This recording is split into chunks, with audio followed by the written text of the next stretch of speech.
What's up, guys? Zeus here, back with another video. And a quick little reminder that if you do enjoy what you're watching and you want to see more of me and my content, don't forget to like, comment, and subscribe, and press that little bell so that way you get a notification when I upload a video.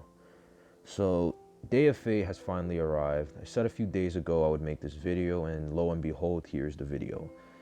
This video is going to be about Percy, aka Undead, the new hunter that released about a month ago now. And I'm going to be talking about builds, persona tree, if he's rank viable, tournament viable, counter team comps, and all that. Here we have my build for the first match I did on Arms Factory. As you can see, I mainly just went for containment to block off windows, as well as to just control healing and get rid of stuns. Now, in my opinion, Percy is not a weak hunter, but he's not a strong hunter either. Percy is a hunter that definitely takes a lot of skill for you to play, and he's going to take a lot of skill for you to win as. Now, the reason I say that he's not weak is because he has amazing kiting. Like, as you can see, I just hit that priestess before she was able to portal with my dash. Like, that's not weak, that's powerful for a hunter. The reason I say though he's not strong, because he can be countered by looping. As we saw earlier, the mechanic was just looping Shack window until I vaulted it, and I couldn't do anything about it. Not until I at least get fully fed and get full presence. Now, my thing with Percy is that his persona tree is very specific and weird. And when I say that his persona tree is weird, I mean he doesn't have access to things normal hunters would. He doesn't have access to Control Freak. He doesn't have access to Giant Claw. He doesn't have access to Berserker. Doesn't have access to Wanted Order. None of these things. And I always say this is a problem because the Survivors persona trees, they were adjusted when Percy came out. They were reworked so that way then they could adapt to the new hunter. If a survivor has Tide Turner and they heal up a survivor, what happens? They get Tide Turner for those 20 seconds. But Percy, when he knocks somebody, he doesn't get Wanted Order. He doesn't get Berserker. He doesn't have Control Freak to increase the bleed out speed before the gates are open. And I feel like this is a problem because it's really restrictive for a hunter that it brought in this new kind of mechanic for hunters. It's very weird that the devs didn't readjust his persona, even though he's the one that brought in the new mechanic of like slugging meta in a sense. It's very weird to me that they didn't do that. So that alone just makes him restrictive. My other thing with Percy is his abilities. Now listen, people have their feelings on Percy about, oh, his dash is so OP, it covers so much distance, it's this, it's that. Oh my god, his second ability creates a wave of electricity that stuns and does damage. No. His second ability is close to borderline useless. The electro wave thing, it's close to useless. We saw earlier that the mechanic was able to easily dodge it and continue the kite without fail because she was able to see my outline. Being able to see my outline for that ability makes that ability useless because now the survivors know, oh, if I just get out the red, I'll be fine. Nothing will happen and I can still continue the kite. If not, I can transition. And as a hunter, you don't want the survivors to transition. You want them to stay in the same area so that way then you can trap them or eventually get a knock. And that's just kills Percy as a whole, because if you can see the outline of his energy wave, electricity wave, kinetic wave, or whatever it's called, it screws him over because now it's like, okay, what's the point of the ability if I can't even use it? Because now survivors just need to, observe for a little over 2 seconds and that'll be it. So it just makes him overall, like, it's like a waste of a slot in a sense. It's a waste. Number 2 about his abilities, his dash, very hyposensitive, very, and I mean it's super sensitive. You could dash into you could dash at an angle, but if there's one little thing that even comes into a frame, and I mean a literal frame, if that dash crashes into something by a frame, that's it, the dash ends, and that can definitely make or break kites. That 100% can make or break kites, like without a doubt. I think his abilities should be reworked. I feel the dash should, to a certain extent, I feel like the dash shouldn't be as sensitive. I think keeping the dash going in one direction is fine, because let's be real, if he could turn while dashing, that would definitely be busted. It'd be cool, but that would definitely be absurdly broken, because then he's moving faster than a clown's dash while covering more distance on a clown. Like, it's like he's covering more distance on a clown without, anything. And that was my build for this match. That build right there, that is a build I 100% do not recommend with Percy. If you're playing Percy, you want to make sure that you carry up at all times. 100%, no ifs, ands, or buts. You want to carry up 100% of the time, because Percy just gets looped way too hard. He gets looped way too hard in high tiers, and he needs up in order to get rid of that looping. You want to force the survivor to get into the open. You don't want them to stay in the same kiting area. Otherwise, you're just going to end up getting 5 cipher kited to the ends of the earth. But yeah. So always carry up. This was just me being experimental with builds to see what would work out best. The first build is, I guess you could call it like the draw build, since it doesn't have the tension, but it does slow down the survivor's effectiveness when it comes to healing by a crap ton. This build I would not recommend at all. Like, no, by no means, unless you're like trying the character or something and you're just like in low tiers. I don't recommend this build at all. It's so bad. It just neuters him. But yeah. Number 3 about Percy, his attack animations. Now, his attack animations, let's just be real, they're slow beyond comprehension. And this is a major problem, because him having such a slow attack animation kills him when it comes to tight kiting. It's already bad enough that he gets looped to hell just via any kind of window, whether it be a window at factory, a window at boat, a window at hospital, anywhere. Pallets, him being able to disrespect pallets, it's non-existent unless you're above 50 energy. It's literally non-existent. It's non-existent. You can't disrespect pallets with Percy. You have to respect the pallet unless you're above 50 energy. And even then, the survivors know that, oh, once he's above 50 energy, I can't pallets anymore. I can't punish him for disrespecting pallets, because if he's swinging pallets, what's going to happen? I'm going to get hit. And if they get hit, well, then that's just going to be feeding the Percy, making him more and more powerful for late game. So it's more or less like, you can't disrespect pallets with him, and if you are above 50 energy, they don't allow you to disrespect pallets, because there's not going to be going for pallet stuns. They're just going to be there, transitioning and just rotating pallets at the end of the day. That's just how it's going to go.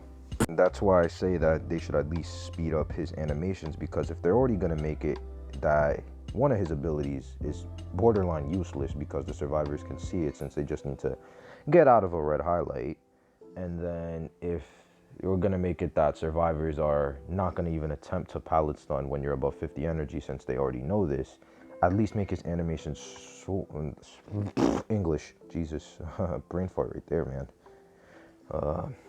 If they're going to make it to where his animations are slow, at least either one of two things: make his ability, a second ability at least, usable, if they're going to keep the animation at the same time, if they're not going to increase the speed of his attack animation for both normal and charged.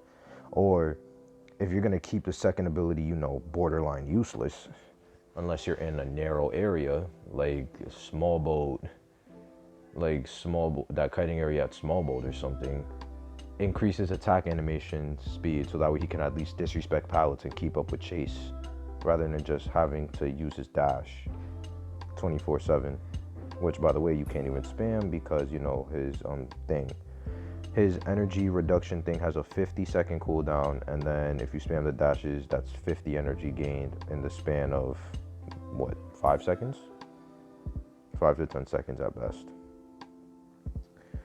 Now while we're talking about this, I want to bring up his like little pseudo ability when he's above 50 energy, his little jump smash. His jump smash has very, very, very, very, very weird angling hitbox conditions. Like there are times where you can jump smash and you won't hit the target even though they're right under you, and there are times where the target will be completely away from you and you won't be able to do anything. I think they just need to readjust that. That's a small thing. But another thing is Percy not being able to chair people is a big one for me. Look what's going to happen within about the next 10 seconds. Just watch. I'm going to stay quiet.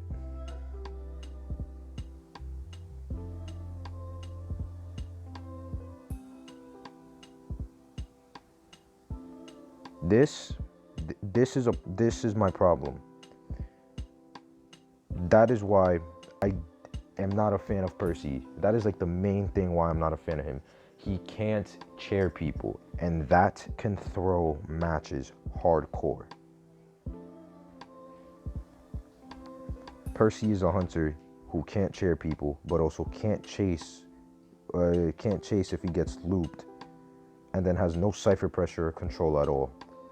This is my third and final build that I used, and this build is one build that I would recommend.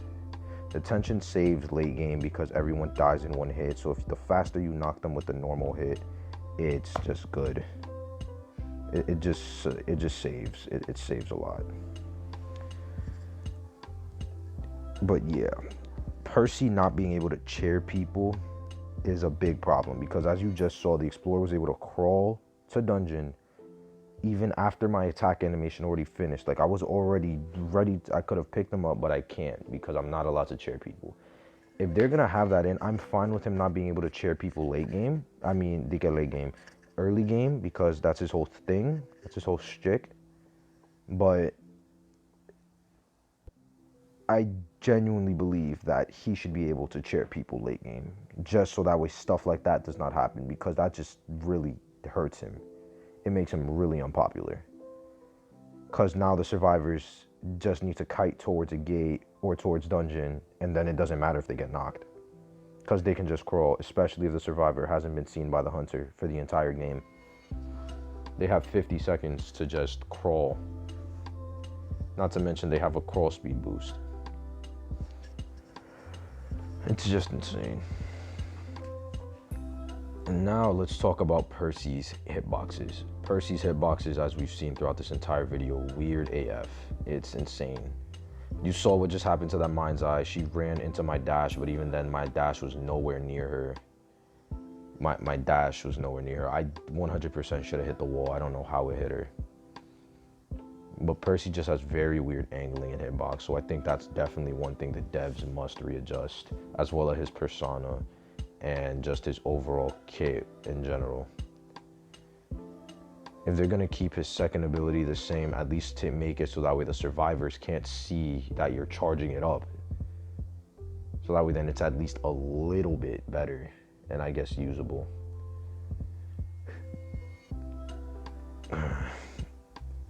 With all of me just doing this ranting and discussion of Percy, I still definitely do not think that he's a weak hunter.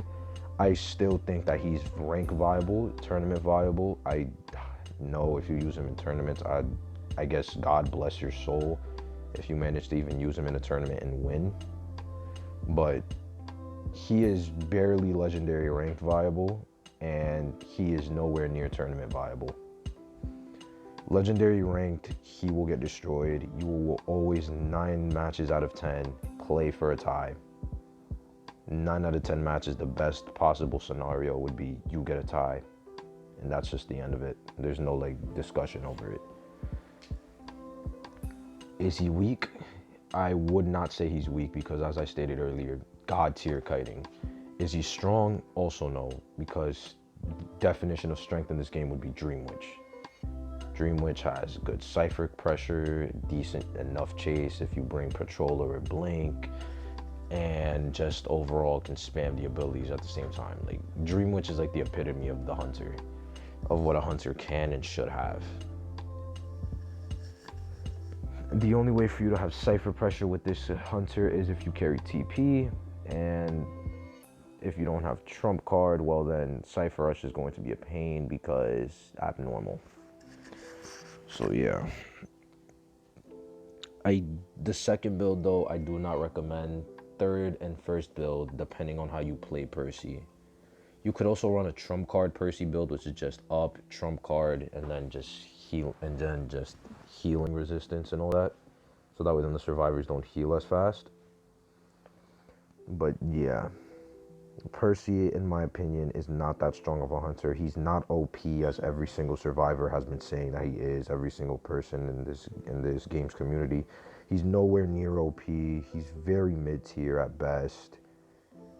If you lose to a Percy, that's more or less of a team communication thing. I know the only way for people to lose against a Percy mainly is if one survivor just throws, like literally throws the match. But 9 times out of 10, a Percy doesn't have what it takes to win unless the Percy has really, really been training. Percy is a hunter just like Geisha and Ripper, where they're going to thrive in low tiers because they are not going to be punished for making mistakes as a hunter. But when they get to high tiers, that's instantly going to change because the high tier survivors will punish them for making mistakes and will punish them for missing their abilities or abusing their abilities. That's why I say that Percy is a very mid-tier hunter, and he's a very iffy hunter to play. My overall thoughts on Percy from this is he's decent. He's not the best hunter. He's not a good hunter, but he's okay. If I were to make a tier list, he would probably be somewhere in the B tier. Maybe you could make an argument for A- tier, but that's where I would place Percy on a tier list. He's just very weak and overall not the best hunter. I don't think he'd even be a round 3 pick for a tournament. Like a round 3 or 4 pick in a tournament, I genuinely don't even believe that would be an option just because of how weak he is. But yeah, those are my final thoughts on Percy overall. I don't think that he is a tournament viable hunter. He is barely legendary ranked viable, and I do think that he is a hunter that is deserving of a buff, at least a minimal buff to help him to at least be even usable, more or less. But yeah. So now that the main concrete point of the video is done, I wanted to say that this is going to be a little mini series, I guess, for me, if you guys would like. This is going to be like a Let's Talk series. So this is where I'm going to talk to you guys about what I think is going on in the game, what should change in the game, how the devs could possibly change it. And you all in the comments can tell me what you feel about the game should be changed. How would you want these things to do? And what are your thoughts? And what is your thinking process when it comes to things like this? Whether it be about hunters or survivors. But yeah, so thanks you guys for watching the video. I hope you guys all have a lovely day. Don't forget to like, comment, and subscribe. I'm Zeus. Peace out.